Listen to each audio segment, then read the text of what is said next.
नमस्कार साथियों। मैं पंकज तथा मैं अपने टीम की तरफ से आप सभी लोग को स्वागत करते हैं भीम स्टडी बाय पीके में। आशा करते हैं आप लोग स्वस्थ होंगे और एकदम मस्त होंगे। आज हम बात करेंगे ब्लड के बारे में। अगर आप कोई भी प्रतियोगी परीक्षाओं की तैयारी कर रहे होंगे, जैसे में DElEd, BEd, Bihar SSC, Bihar police, SSC GD, SSC railway या पैरामेडिकल के आप लोग स्टूडेंट होंगे, तो मेरा वीडियो देखिए। आप लोगों के लिए बहुत ही उपयोगी होगा और रिवीजन हो जाएगा। मैं ब्लड को एकदम अच्छा से समझाने की कोशिश करूँगा। हम ब्लड को छोटे छोटे वीडियो के द्वारा आप लोगों के पास शेयर करूँगा। मैं सबसे पहले ब्लड क्या होता है और ब्लड के कार्य क्या है एक वीडियो में डालेंगे। उसके बाद ब्लड के टाइप डालेंगे और ब्लड के टाइप में 2-3 वीडियो हो सकता है, तथा ब्लड के निर्माण कैसे होता है, यानी 5 या 6 वीडियो में मैं पूरा ब्लड को कवर करने की कोशिश करूँगा। चलिए आइए मैं पता करता हूँ ब्लड क्या है और ब्लड का कार्य क्या है हमारे शरीर में। ब्लड यानी रक्त। ब्लड हमारे शरीर का एक तरल संयोजी ऊतक है जो हमारे शरीर में हर एक कोशिका तथा हर एक ऊतक तक परिभ्रमण करता है। जहाँ नहीं पहुँचता है वहाँ पर शून्य हो जाता है। इसका मतलब है कि वहाँ उस ऊतक को ब्लड नहीं मिल रहा है। उसके बाद ब्लड संयोजी ऊतक है, यानी ऊतक के बारे में हम लोग थोड़ा जानने की कोशिश करेंगे, रिवीजन करेंगे। ऊतक कितने प्रकार के होता है, तो ऊतक तो एक प्लांट में अलग होता है, पौधा में अलग होता है, एक जंतु में अलग होता है। तो जंतु में जो ऊतक पाया जाता है वो 4 ऊतक होता है। एक उपकला ऊतक जिसे एपिथेलियम टिश्यू कहते हैं, दूसरा संयोजी ऊतक यानी कनेक्टिव टिश्यू कहते हैं, तीसरा पेशीय ऊतक यानी मस्क्यूलस टिश्यू कहते हैं, चौथा होता है तंत्रिका ऊतक यानी नर्वस टिश्यू कहते हैं। ये 4 ऊतक हो गए, आप लोगों के मालूम ही होगा। अब हम बात करेंगे ब्लड के अध्ययन को क्या कहते हैं। तो ब्लड के अध्ययन को कहते हैं हेमेटोलॉजी और ऊतक के अध्ययन को कहते हैं हिस्टोलॉजी। आप लोग कन्फ्यूजन मत होइएगा लोग, हेमेटोलॉजी और हिस्टोलॉजी दोनों अलग अलग हैं।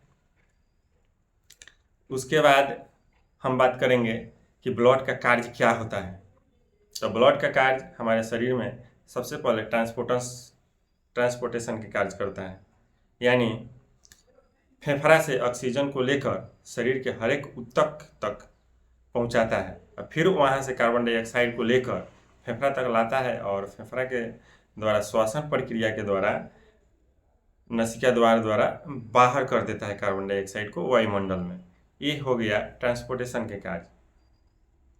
उसके बाद सुरक्षा करता है, हमारे शरीर में ब्लड सुरक्षा के भी कार्य करता है। जैसे में ढेर सारे इन्फेक्शन और बीमारियों से पहले लड़ता है।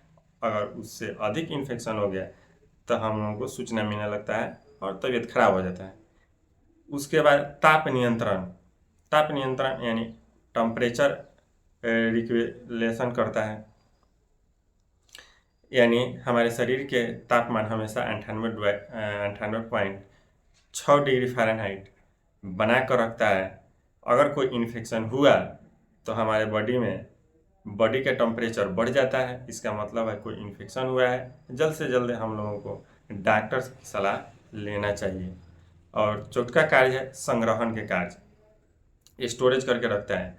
हमारा शरीर ब्लड द्वारा विटामिन और मोल्यूल्स यानी एलिमेंट्स को संग्रहण करके रखता है हमेशा। जैसे में विटामिन हमारे शरीर को, अगर हमारे शरीर में विटामिन की कमी होता है तो अलग अलग बीमारियां होता है अलग अलग विटामिन की कमी से, तो उसको संग्रहण करके रखता है। जैसे में विटामिन के खोज फंक द्वारा 1911 ईस्वी में किया गया था, जब हमारे भारत की राजधानी कोलकाता से स्थानांतरित करके दिल्ली लेकर गया था।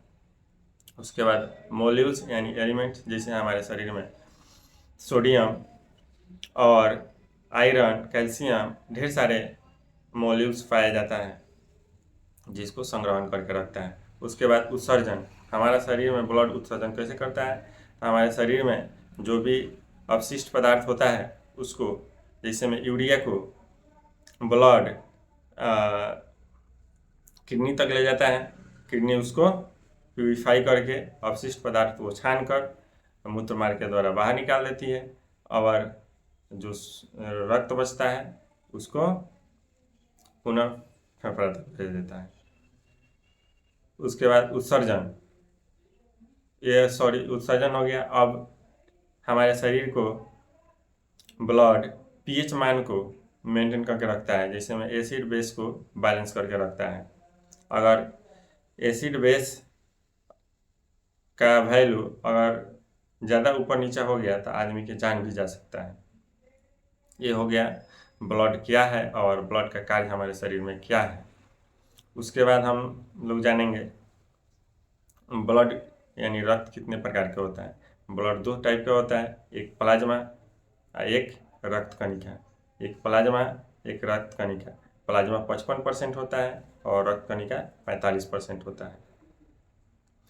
उसके बाद रक्त कणिका 3 टाइप का होता है, एक आरबीसी रेड ब्लड सेल जिसको रेड ब्लड कार्पल्स भी कहा जाता है, एक डब्ल्यूबीसी होता है वाइट ब्लड सेल, उसके बाद एक होता है प्लेटलेट्स। ये 3 टाइप होता है। अब हम नेक्स्ट वीडियो में पहले प्लाज्मा के बारे में पढ़ेंगे, उसके बाद आरबीसी के बारे में पढ़ेंगे, उसके बाद इसका निर्माण कहाँ होता है, कैसे होता है, इसके बारे में, इसका आकार कितना है, इसके बारे में पढ़ेंगे। अगर मेरा वीडियो अच्छा लगा होगा तो आप लोग एक लाइक, मेरे चैनल को सब्सक्राइब और शेयर करिएगा, तथा बच्चों को प्यार, बुजुर्गों को सेवा तथा महिलाओं को रिस्पेक्ट जरूर दीजिएगा लोग। मेरा वीडियो अगर अच्छा लगे तो लाइक और शेयर जरूर करिएगा।